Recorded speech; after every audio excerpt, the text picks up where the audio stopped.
দর্শক, রাজধানীর বিভিন্ন হাসপাতালে চলছে র্যাবের দালাল বিরোধী অভিযান। এই মুহূর্তে সোহরাওয়ার্দী হাসপাতালে আছেন সহকর্মী মাহতাব মিনহাজ, সরাসরি যুক্ত হচ্ছে তার সঙ্গে। মাহতাব মিনহাজ, দালাল বিরোধী অভিযান চলছে এমনটাই শুনতে পাচ্ছি। আসলে কিসের দালাল সম্পর্কিত যে তথ্যটি বলা হচ্ছে, এটা কোন বিষয়টি নিয়ে আমাদের একটু জানাবেন?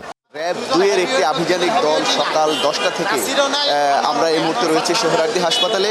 এই হাসপাতালটি সহ জাতীয় হৃদরোগ হাসপাতাল এবং পঙ্গু হাসপাতাল, আপনি জানেন যে এই হাসপাতালগুলো এই যে শেরেবাংলা নগর এলাকায়, এখানে আসলে পাশাপাশি এই হাসপাতালগুলোতে সকাল থেকে কিন্তু এই র্যাবের 2-এর কয়েকটি আভিযানিক দল এই অভিযান চালায় এবং অভিযান পরিচালনা করার পর অনেক দালালকে কিন্তু এরই মধ্যে তারা শনাক্ত করে তারা তাদের আইনের আওতায় এনেছে। আপনি ক্যামেরা নিশ্চয়ই দেখতে পাচ্ছেন, এখানে ইতোমধ্যে তাদেরকে সারিবদ্ধভাবে রাখা হয়েছে এবং কিছুক্ষণের মধ্যেই র্যাবের পক্ষ থেকে পুরোপুরি আমাদেরকে বিস্তারিত জানানো হবে কতজনকে আসলে ধরা হলো এবং কারা কারা এই দালাল চক্রের সঙ্গে জড়িত। আপনি জানেন যে উজমা, আসলে এই দালাল চক্র যারা, তারা কিন্তু যারা সাধারণ রোগী রয়েছে, যারা একেবারে আসলে স্বল্প শিক্ষিত বা কিছুই বোঝে না, এমন রোগীদেরকে কিন্তু আসলে এই সরকারি হাসপাতালগুলো থেকে তারা ভালো চিকিৎসার প্রলোভন দেখিয়ে বিভিন্ন প্রাইভেট হাসপাতালে নিয়ে যায় এবং তখন কিন্তু আসলে তাদেরকে অনেক বড় বিপদে পড়তে হয়। আসলে এই চক্রগুলো দীর্ঘ বছর ধরে কিন্তু বাংলাদেশের যে স্বাস্থ্য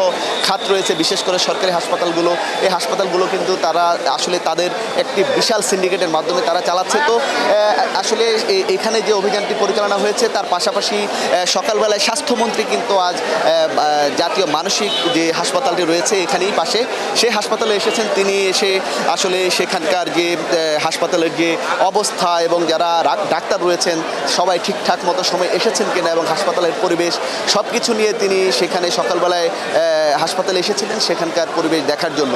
তো আসলে এখন প্রায় অভিযান শেষ, কিছুক্ষণের মধ্যেই র্যাবের পক্ষ থেকে জানানো হবে কয়জন দালালকে এখান থেকে ধরা হয়েছে, আসলে কারা কারা জড়িত, কিভাবে তারা এই দালাল চক্রকে এখানে পরিচালনা করে, তারা কিভাবে রোগীদেরকে আসলে ফাঁসিয়ে দেয় এই দালাল চক্রগুলো। এই বিষয়গুলো হয়তো কিছুক্ষণের মধ্যে আমরা আপনাদেরকে বিস্তারিত জানাতে পারবো। তো উজমা, আমার কাছে সোহরাওয়ার্দী হাসপাতাল প্রাঙ্গণ থেকে এই পর্যন্ত এই ছিল সর্বশেষ পরিস্থিতি। উজমা।